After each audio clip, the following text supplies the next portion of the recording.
might be helpful so everyone can see. Yeah. And then I can Video just record. tell you a little bit about. Yeah, I've got it, but these might have to delete. Sorry, Terry. So, at the moment, as you see the configuration, it's configured for us to fly to an incident. Because what will happen, as you've already witnessed, is our phone rings. They send us to an incident. We take the details down, like the location, grid reference, and some details about the incident. And whilst that's happening, generally the pilot's coming out to the helicopter to start up and do some pre-flight checks. It's not like jumping in a car. Not that you should ever jump in a car and start driving. You should always check that your car is safe to do so as well.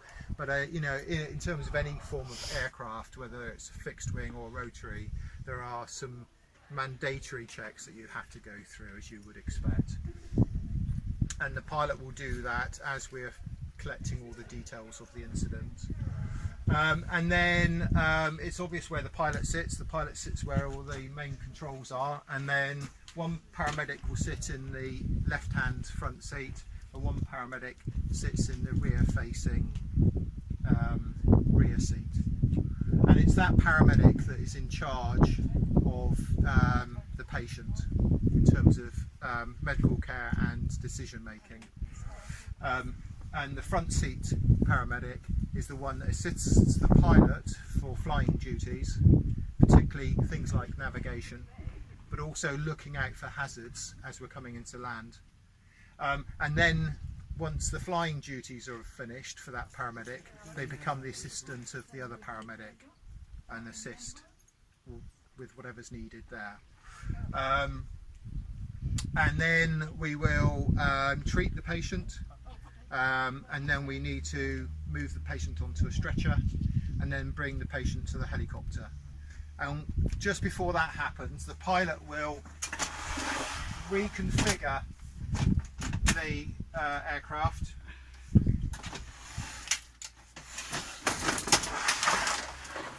like that. So we'll put the seat the other way around, because once we've landed, we will obviously take our bags to the patient. So all of this on top of here goes to the patient. This is our defibrillator. This is our monitor. All of this blue bag is for protecting our patient's airways. And then everything in the red bag is everything else. Which includes? Mostly around circulation, looking after the patient's circulation. So it's got, you know, drugs and needles, and dressings and tourniquets and that sort of thing. So all of these things will be removed and taken to scene. And that will then free the stretcher up for the patient.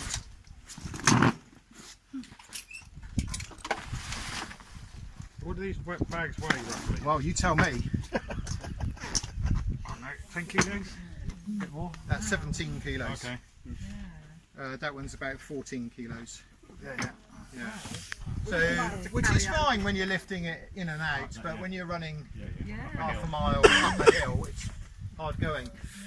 So, this stretcher here can actually be removed and can be used for the patient themselves. And the patient can be sat in a semi-sitting position if necessary. However, we don't always use this stretcher. We've got another stretcher which I'll show you in the back. I know it doesn't look like there's enough room, but there is. And then we would bring the patient and place them on top of this stretcher on our other stretcher, and then they get strapped in with all these seat belts. Do you have like a weight, a certain weight you can go over? So say if the patient is really large. Yeah. It's a good question because, as we know, the population is getting larger, and that is a bit of a problem for us. So this is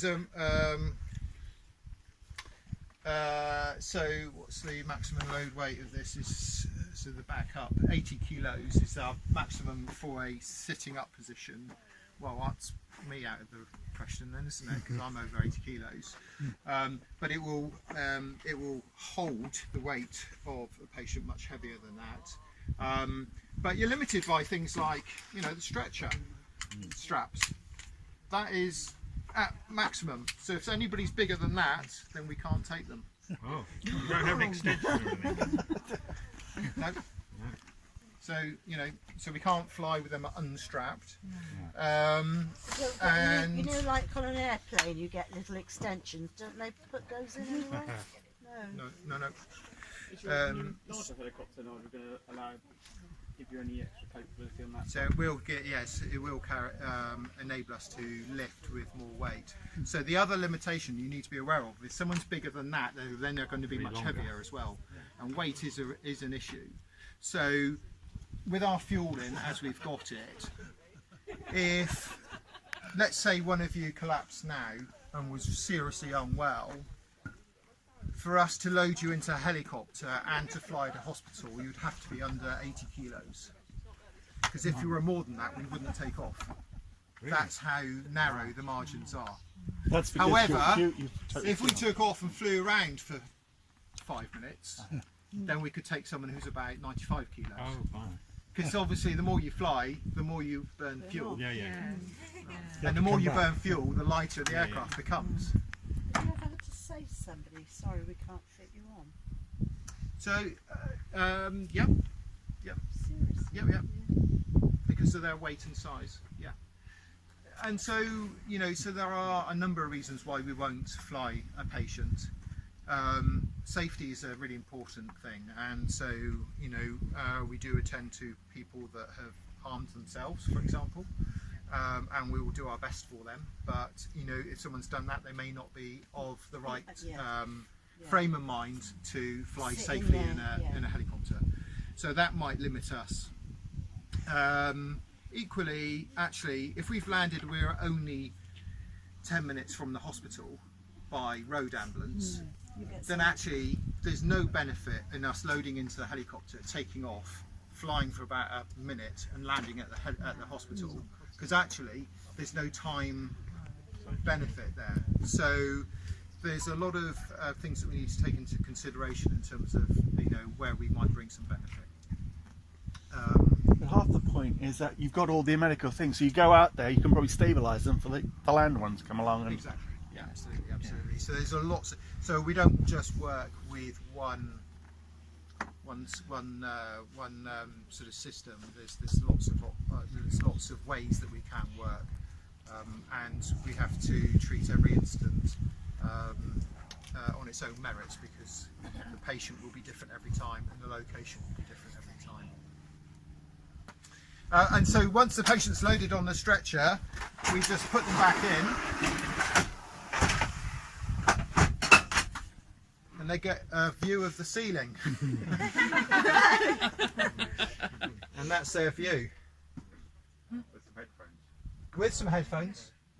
The headphones are noise cancelling headphones. It's not because we play them music, although actually it's not an unreasonable thing for us to think about, because perhaps that might help some people.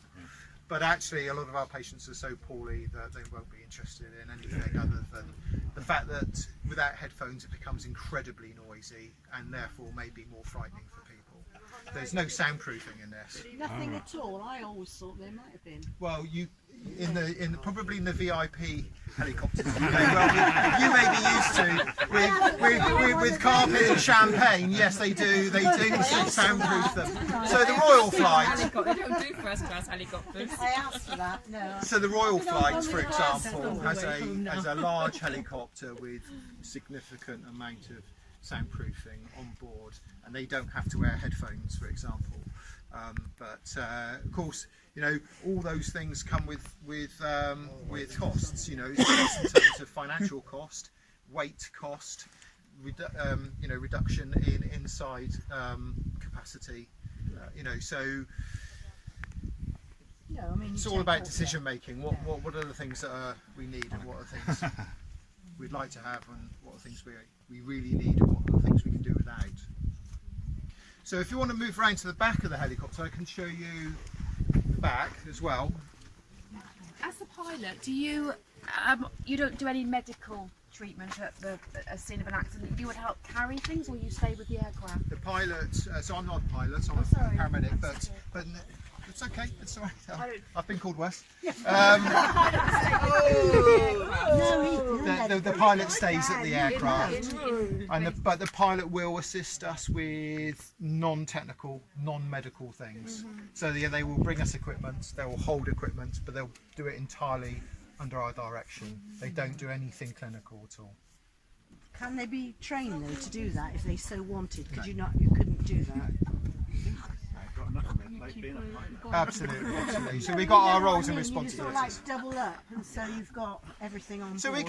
we can train them to do some basic tasks, which would be incredibly helpful to us at the scene. Yeah. An extra Yeah. pair of hands, and actually some of those things are really, really helpful, but nothing technical, because that wouldn't be appropriate. Because they're not clinically qualified, they're not medically No, but qualified. if they were, I mean, could you not go out and get your helicopter's pilot license? Well, I could, but there's no chance I would be able to fly the number of hours that would be needed in order to Right, I'm become a with you. HEMS Right, pilot. right. So yes, I could fly as a private. No, but even for Devon Air Ambulance, if you like doubled up, does that make sense? Too much. So we don't think dump so? Time No. to learn.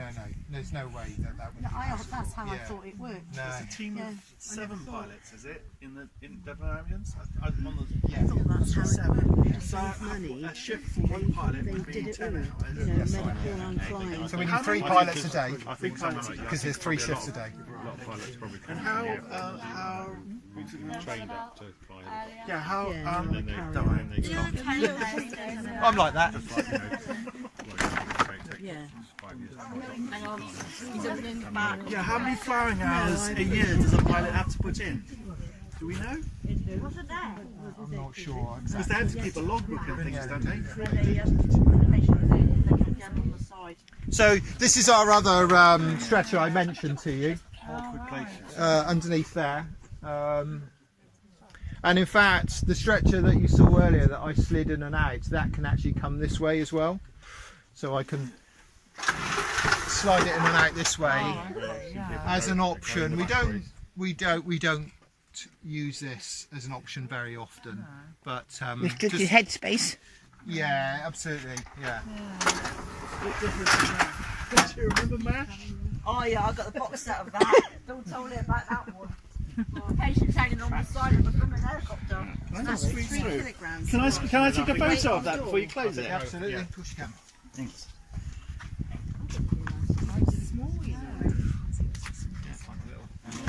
So our next helicopter, the one that's just been ordered, will look like this, but it's bigger version. So this is what's called a 135, an EC 135, and the next one's a 145. So it will actually be the next size up. And actually, it doesn't look that much bigger from the outside, really. But when you're inside, it's a bit like a TARDIS. It's quite a bit bigger. I got them.